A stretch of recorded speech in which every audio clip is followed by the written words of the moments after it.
Take a look at this map. On most US maps, Alaska is tucked away in a little box far from its true location. But in reality, Alaska isn't just an afterthought, it's a massive piece of land directly connected to Canada.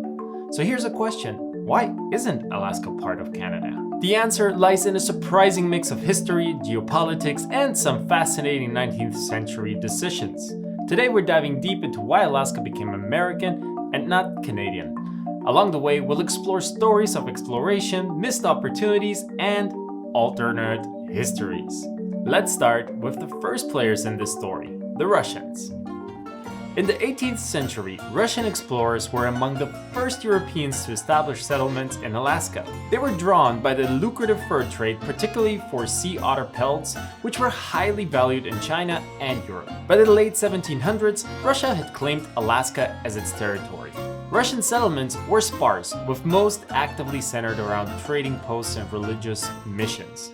The harsh climate and difficulty of supplying these outposts made it challenging to expand further. Despite these difficulties, Russia saw Alaska as a valuable foothold in North America. Alaska also served as a base for Russian interests in the Pacific, including trade routes to Asia. However, this ambition required significant resources, and by the mid-19th century, those resources were stretched thin. The Crimean War between 1853 and 1856 drained Russia's treasury, and the empire's leaders began re-evaluating their far-flung territories. Alaska, while promising, was deemed too costly to defend or develop further.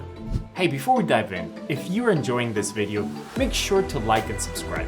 Your support helps us bring you more fascinating stories from history. Now let's get back to the question at hand. Given Alaska's proximity to British North America, you might wonder why Russia didn't sell the land to Canada. The answer lies in geopolitics. At the time, Canada wasn't an independent country. It was a British colony under direct control of the Crown. Russia saw Britain as rival, particularly after the Crimean War, where Britain and its allies fought against Russia. British interests in North America, combined with its global imperial ambitions, made Russia wary of strengthening its neighbor's position. Selling Alaska to Britain or its colony Canada would have bolstered British influence in the region, something Russia wanted to avoid. Furthermore, Alaska's position along the Pacific Rim was strategically important. Russia feared that British control of Alaska would give Britain dominance over key trade routes to Asia and strategic military advantage. Instead, Russian leaders sought a buyer who would serve as a counterbalance to the British power. The United States, with its policy of westward expansion and growing influence, was the perfect candidate. Interestingly, Russia and the US began discussing the sale in secret long before the deal was finalized, knowing Britain might object if it became public knowledge. In 1867, Russia finalized the sale of Alaska to the United States for $7.2 million. This deal was spearheaded by US Secretary of State William H. Seward, who believed Alaska would be a valuable addition to the growing nation. Seward's vision extended beyond immediate profits. He saw Alaska as a strategic gateway to the Pacific and a region rich in untapped resources. At the time, the purchase was widely criticized, with many Americans mocking it as a Seward's folly or Seward's icebox. Despite the skepticism, the purchase aligned with America's policy of manifest destiny, the belief that the US was destined to expand across the continent. Alaska's acquisition solidified American influence in the North Pacific. History proved Seward right. Over time, Alaska became a treasure trove of natural resources, including gold, oil, and seafood, contributing billions to the US economy. So why does it matter that Alaska ended up in US hands and not Canada's?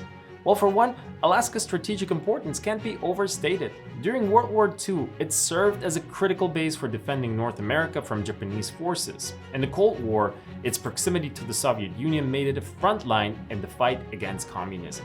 Today, Alaska's role in national defense remains significant, with major military bases and early warning systems stationed there. Its location provides a strategic advantage for monitoring activity across the Arctic and Pacific. But if Alaska had become part of Canada, this story might look very different. While Canada might have benefited from Alaska's resources, managing such a remote and vast territory would have posed significant logistical and financial challenges. Additionally, Alaska's development required substantial investment in infrastructure and exploration, resources that Canada, as a British colony, might not have been able to provide at the time. Ultimately, Alaska didn't become part of Canada because of a mix of Russian geopolitics, British imperial priorities, and American expansionism. What started as a Seward's Folly became one of the most strategic and economically valuable regions in the United States. But here's the bigger question: does Russia regret the sale today?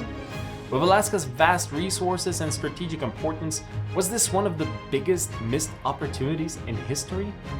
Let us know your thoughts in the comments below. Don't forget to like, subscribe, and share for more content.